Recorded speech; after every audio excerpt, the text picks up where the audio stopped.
Hello साथियों, जय हिंद। कैसे हैं आप लोग? आई होप साथियों बहुत ही अच्छे होंगे और लगातार हमारे साथ जो है जितनी भी हम क्लासेस आपको प्रोवाइड कर रहे हैं साथियों उसका लगातार बेनिफिट उठा रहे हैं। तो चलिए साथियों, फिर से मैंने आप सभी के लिए एक शानदार सा सेशन जो है प्रोवाइड कर दिया है और लगातार हम आप सभी साथियों को बेहतर कंटेंट प्रोवाइड कर रहे हैं। तो चलिए आइए, उसी बीच आपके समक्ष एक शानदार सा कंटेंट हम लेकर आ चुके हैं और आपके आगामी एग्जामों के लिए साथियों बहुत महत्वपूर्ण है और आपने काफ़ी मेहनत किया है। और अब मैं सब कुछ पढ़ाऊंगा आप लोगों को। इसमें जितने भी क्वेश्चन आएंगे, जो भी क्वेश्चन आएंगे, वो सारा कुछ करवाऊंगा। तो चलिए आइए, आज का पहला सेशन का पहला क्वेश्चन याद करते हैं। ठीक है, आप सभी के लिए है और सभी लोग ध्यान दीजिएगा कि सेशन को शेयर भी किया करें। ओके, ताकि सभी बच्चों को इसका बेनिफिट हो सके। पहला क्वेश्चन बोला गया है कि अप्रैल 2005 में माननीय जो है, ठीक है, ये क्वेश्चन आपके लिए बहुत इंपॉर्टेंट है। अब देखिए क्या बोला है कि 2005 में माननीय प्रधानमंत्री द्वारा किस कार्यक्रम को आरंभ किया गया था। कब? 2005 की यह बात कर रहा है। तो कौन सा कार्यक्रम था सर वो, आप बता सकते हैं क्या? कि national rural health mission, okay, women and child development, health and family welfare, food and public. ठीक है, तो आपका जो राइट आंसर होगा ना साथियों, नेशनल रूरल हेल्थ मिशन, राष्ट्रीय ग्रामीण स्वास्थ्य मिशन। इस क्वेश्चन का क्या राइट आंसर है सर? ऑप्शन नंबर ए इसका सही आंसर है, जिसे हम लोग क्या कहते हैं, NRHM भी कहते हैं। 12 अप्रैल 2005 में जो है साथियों शुरुआत हुआ था। आगे बढ़ते हैं नेक्स्ट क्वेश्चन की। अगर मैं बात करता हूँ, सुनिए ध्यानपूर्वक कि क्या बोला गया है कि DPT किसकी बात कर रहा है सर? DPT वैक्सीन का उपयोग खालिस्तान की रोकथाम के लिए नहीं किया जा सकता है। क्वेश्चन आप लोगों से पूछा गया है। अब देखिए यहाँ पर ऑप्शंस की मैं बात करूं तो सुनिएगा, डिप्थीरिया, काली खांसी, ये ट्यूबरकुलोसिस या फिर आपका टिटनेस होगा। क्या हो सकता है बताइए मुझे। तो आप आंसर नोट करिएगा। अगर आप सभी का आंसर हो पा रहा है कि ऑप्शन नंबर सी होगा, तो बिल्कुल सही आंसर होगा। ठीक है, क्या होगा आपका राइट आंसर? होगा ट्यूबरकुलोसिस। ऑप्शन नंबर जो है आपका सी आंसर बिल्कुल करेक्ट होगा। डीटीपी टीके का उपयोग डिप्थीरिया, टिटनेस और आपका काली खांसी के रोकथाम के लिए इसका यूज करते हैं। ये इस क्वेश्चन का सही आंसर होगा।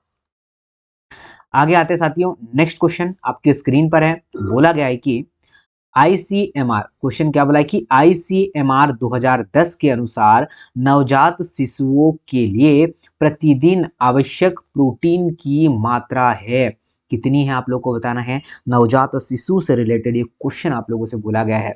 तो 1.69 ग्राम पर किलोग्राम शरीर भार। ऑप्शन नंबर आपका बी बिल्कुल सही आंसर होगा। ठीक है साथियों, अगर आप सभी लोग ऑप्शन नंबर बी के साथ जाना चाहेंगे तो डेफिनेटली आपका सही आंसर है। ओके, और आईसीएमआर आप सभी को पता है, मैंने कल ही इसके बारे में अच्छे से आपको बताया है। अगर मैं बात करता हूँ साथियों, क्वेश्चन देखिए क्या बोला है कि विटामिन खालिस्तान है। तो विटामिन क्या है बताइए मुझे। विटामिन है, क्या है विटामिन? पहला कार्बनिक यौगिक है, अकार्बनिक यौगिक है, जीवित प्राणी है, या फिर उपयुक्त में से कोई भी नहीं। क्या हो सकता है? तो जो विटामिन होते हैं ना, वो कार्बनिक यौगिक होते हैं। ठीक है, क्या होते हैं, कौन से कंपाउंड होते हैं सर? ये ऑर्गेनिक कंपाउंड होते हैं। आपको ध्यान रखना है, आपका जो राइट आंसर होगा वो क्या होने वाला है। तो option number A is a right answer. क्या चीजें आपको समझ आ रही? क्या आपके जो साथियों क्वेश्चन आने वाले हैं और लगातार कैसे क्वेश्चन एग्जाम में बनते हैं, हम ऐसे ही कंटेंट आपको प्रोवाइड कर रहे हैं। तो लगातार समाधान स्टडी के साथ आपको बने रहना है। ओके, चलिए अब आगे बढ़ता हूं, नेक्स्ट क्वेश्चन की बात करते हैं। देखिए नेक्स्ट क्वेश्चन क्या है। ठीक है, सारा कुछ बता दिया मैंने। अगर आपसे पूछा जाए क्वेश्चन कि जल में घुलनशील विटामिन कौन सा है, तो आप लोग बताइएगा कि बस कर भाई, बहुत हो गया। मतलब बी और सी क्या है? जल में घुलनशील है। उसके बाद अगर बोला जाए कि वसा में घुलनशील कौन सा है, तो आपका ADE आपको सिर्फ और सिर्फ एक ही याद रखना है, जल में घुलनशील कौन सा है, आपको दो ही याद रखना है। उसके बाद साथियों आपको जितने भी चीजें दे रखा है ना, फिर वसा में घुलनशील होंगे वो पूरे। तो ये चीजें आपको ध्यान रखना है। चलिए आगे बढ़ते हुए नेक्स्ट क्वेश्चन की मैं बात करूंगा, जिसमें क्या बोला गया है। बोला गया है कि शरीर में आयरन का उचित ढंग से उपयोग होने के लिए इनमें से कौन सा महत्वपूर्ण है? बोलता है पहला ऑप्शन निकोटिनिक अम्ल योम वसा होगा, वसा और प्रोटीन है, एस्कॉर्बिक अम्ल और प्रोटीन है, या फिर कार्बोहाइड्रेट योम वसा होगा। क्या बोल सकते हैं हम लोग? तो सभी को नोट करके रखना है। और जितने मैं फैक्ट बता रहा हूँ, क्वेश्चन तो इंपॉर्टेंट है, ये साथ में फैक्ट बहुत इंपॉर्टेंट है।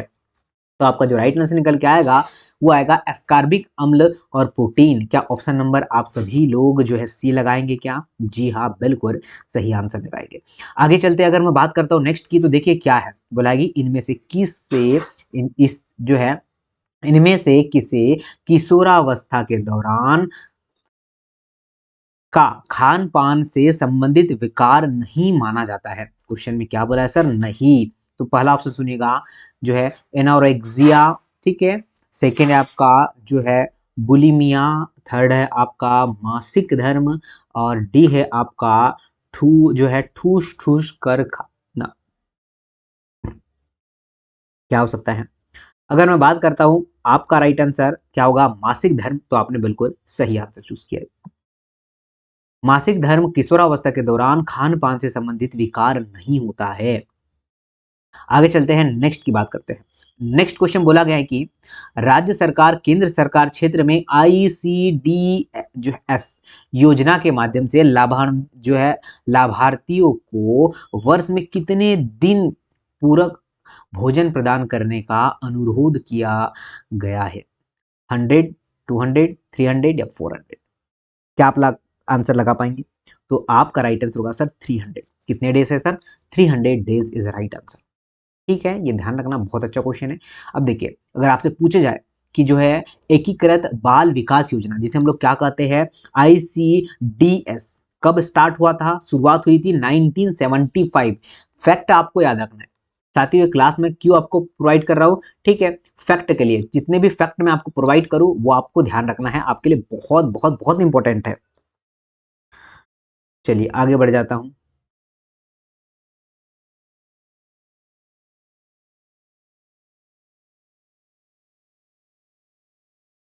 चलिए इस क्वेश्चन को सॉल्व करिएगा जरा, आप देखते हैं क्या बोला जाता है। और पसंद आए तो साथियों कंजूसी मत करिएगा, लाइक ही चाहिए बस हमको।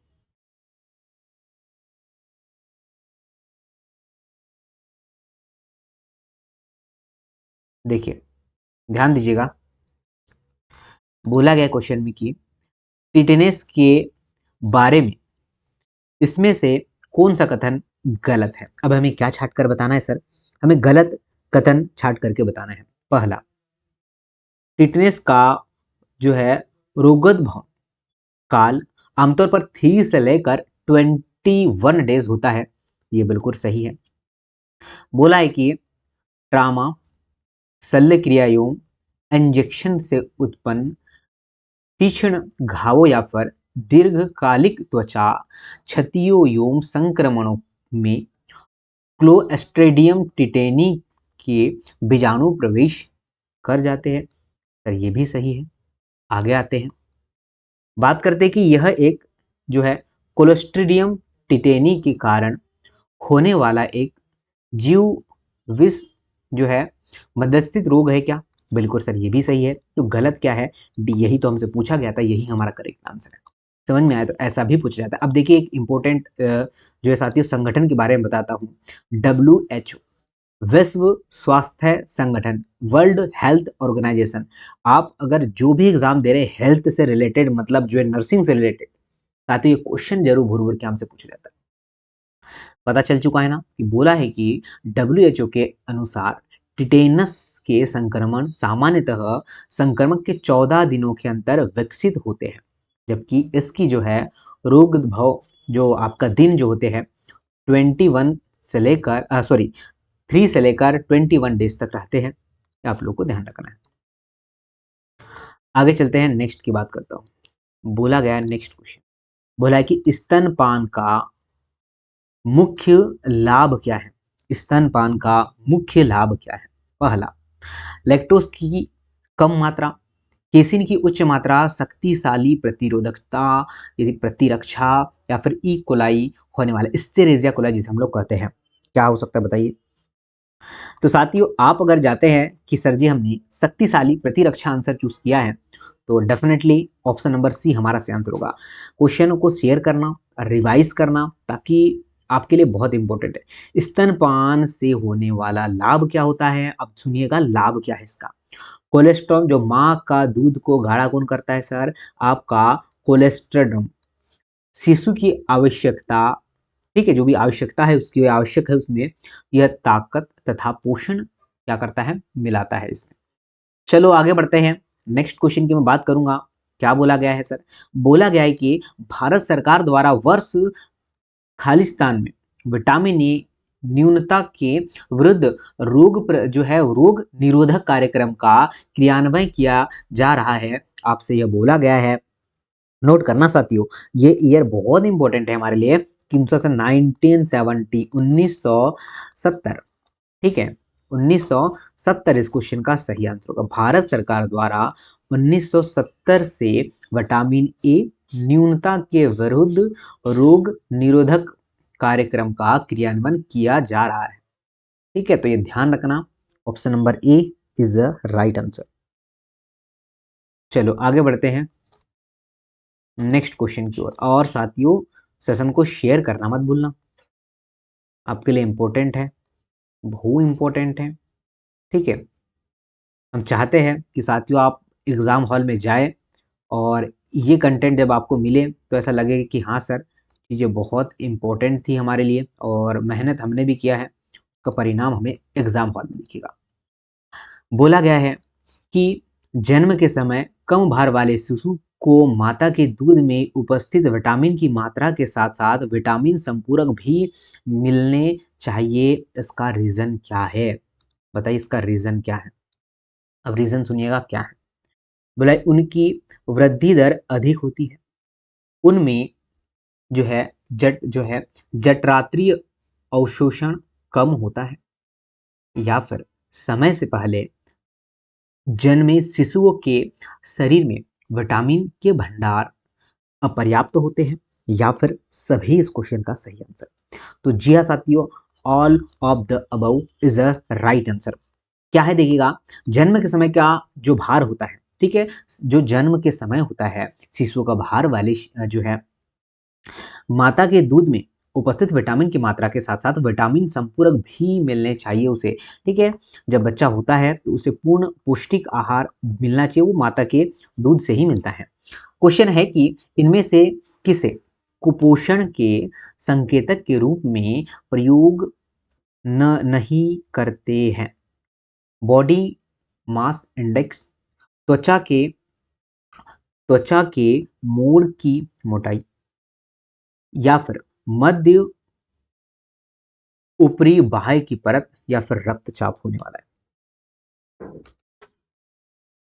चलो बताओ जरा क्या हो सकता है। तो आपका जो राइट आंसर होगा वो होगा रक्तचाप। क्या होगा भाई साहब?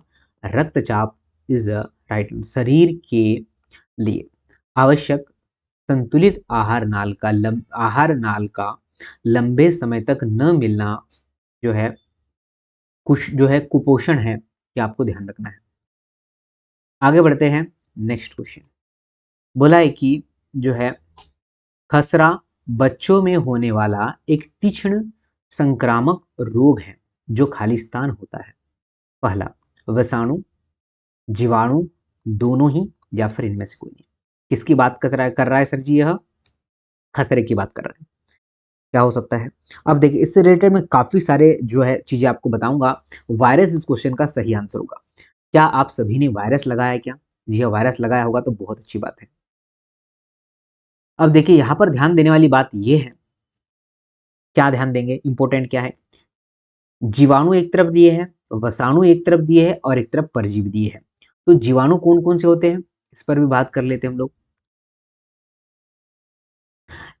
जो है टाइफाइड, डिप्थीरिया, काली खांसी, निमोनिया, ये सब जीवाणु जनित रोग होते हैं। उसके बाद अगर बात करें जिसे हम लोग बैक्टीरिया कहते हैं, वायरस की बात करते हैं, पोलियो, खसरा, हर्पीज, इन्फ्लुएंजा, क्या है, वायरस, विषाणु।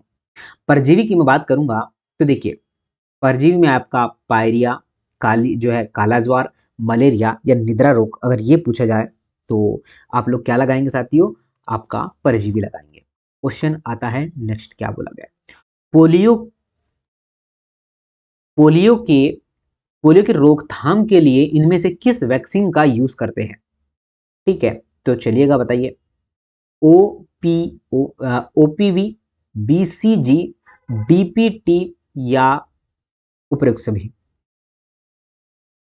तो हमारा राइट आंसर होगा OPV। क्या right answer sir? OPV is a right answer, oral polio vaccine जिसे हम लोग कहते हैं। क्या कहेंगे सर? सभी लोग ध्यान दीजिएगा, ये बहुत इंपॉर्टेंट सेशन है। मैं फिर आपको बार बार कहूंगा कि ये सेशन किसी भी बच्चों को मिस नहीं करना चाहिए। अगर आप किसी भी एग्जाम के लिए पढ़ रहे हैं, ठीक है, और आपको इस तरह का कंटेंट दिया जा रहा है, तो आपको जरूर से इसे देखना है। बोला गया है कि कुपोषित बच्चों की पोषण स्थिति का वर्गीकरण करने के लिए इनमें से किस वर्गीकरण का उपयोग किया जाता है? बताइए सभी लोग। पहला ऑप्शन होगा आपका गोमेज वर्गीकरण, सेकेंड है आपका IAP वर्गीकरण, सेकेंड है आपका जो है सी है जो आपका वाटरलो वर्गीकरण, और थर्ड है उपरोक्त सभी। तो आपका जो सही आंसर होगा वो अगर डी होगा तो बिल्कुल सही है। ठीक है, आपका जो राइट आंसर है डी है। कुपोषित बच्चों की पोषण स्थिति का वर्गीकरण करने के लिए जो है गोमेज वर्गीकरण आपका बिल्कुल सही आंसर है, और सारे के सारे तो ऑप्शन सही है। आगे अगर बात किया जाए, नेक्स्ट क्वेश्चन बोला गया क्वेश्चन है कि इनमें से कौन सा कथन गलत है? क्या बोला है सर? इनमें से कौन सा कथन गलत है? कोई बताएगा? पहला, निष्क्रिय प्रतिरक्षा वैक्सीन या इंजेक्शन जो है लगवाने के बाद घटित होती है। सेकेंड है आपका BCG और चेचक के वैक्सीन रोग उत्पन्न करने वाले जीवित किंतु कमजोर रोगाणुओं से बने होते हैं। या फिर डिप्थीरिया और टिटेनस का नियंत्रण। या फिर अगर बात करते हैं वैक्सीन रोग उत्पन्न करने वाले, थोड़ा ऊपर कर दूं, मृत रोगाणुओं से बने होते हैं। क्या लगाएंगे आप लोग आंसर बताइए मुझे। क्या आप सभी डी के साथ ही जाना चाहेंगे क्या? साथियों, अगर आप सभी ने डी को चूज किया है तो डेफिनेटली राइट आंसर होगा। ठीक है, डी के विभिन्न सूक्ष्म जीव स्रोतों से बनाए जाते हैं। ऑप्शन नंबर डी सही है। बोला है कि जो है विद्यालयी आयु की अवधि खालिस्तान तक की आयु को मानते हैं। 1 से लेकर 6, 6 से लेकर 12, 12 से लेकर 15 और 15 से लेकर 18।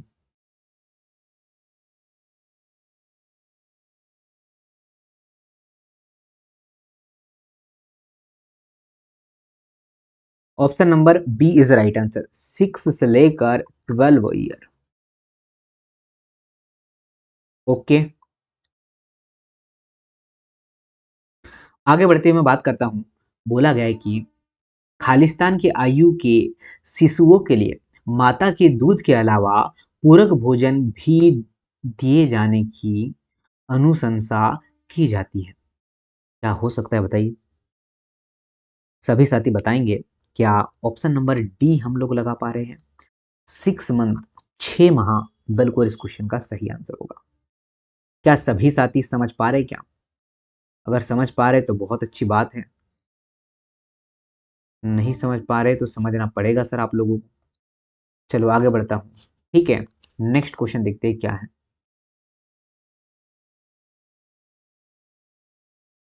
इनमें से किसका जो है वैक्सीन नहीं है? इनमें से किसका वैक्सीन नहीं है, ये क्वेश्चन हमसे बोला गया है। तो सुनिएगा, पहला पोलियो का, मोटापा, काली खांसी, या फिर आपका टिटेनस। तो ऑप्शन नंबर बी के साथ आप जाना चाहेंगे क्या? बी बिल्कुल सही है, मोटापा। क्या राइट आंसर है सर? मोटापा इस क्वेश्चन का सही आंसर होगा। DTAP है ठीक है साथियों। उसके बाद जो है बोला गया है कि 3-in-1 टीके के रूप में भी जाना जाता है, और यह जो है 3 गंभीर बीमारियां डिप्थीरिया, टिटेनस, काली खांसी से बचने में मदद करता है। आगे अगर बोला जाए, नेक्स्ट क्वेश्चन क्या है? बोला है कि इनमें से कौन सा कारक बच्चों में कुपोषण के लिए उत्तरदायी नहीं है? बोला है कि जैविक, पर्यावरणीय, या फिर आपका मितव्ययी, या फिर सुंदरता।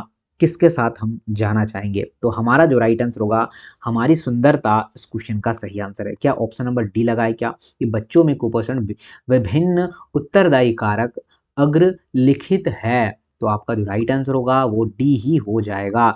चलिए बच्चा आगे बढ़ते हैं। और साथियों लाइक नहीं करते आप लोग, लाइक में भारी कंजूसी है।